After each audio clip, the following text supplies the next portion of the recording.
কিন্তু তুলে ধরছেন রামগোবিন্দ দাস। তাহলে কি বোঝা যেতে পারে যে পূর্ব মেদিনীপুর জেলায় এই প্রথম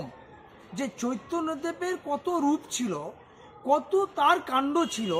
তার কিন্তু মানুষকে জানানোর জন্য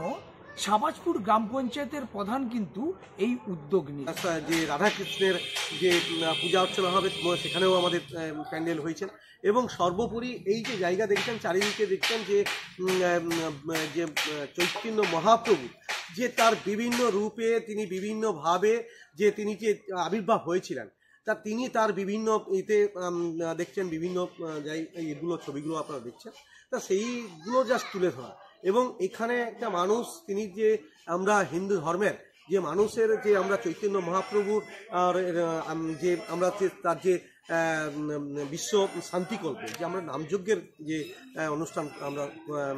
করতে চলেছি, তার যে আয়োজন, সেই আয়োজনে জাস্ট আমি সম্পাদক হিসাবে জাস্ট আমি একজন সেনানী, তা আমার যারা আছে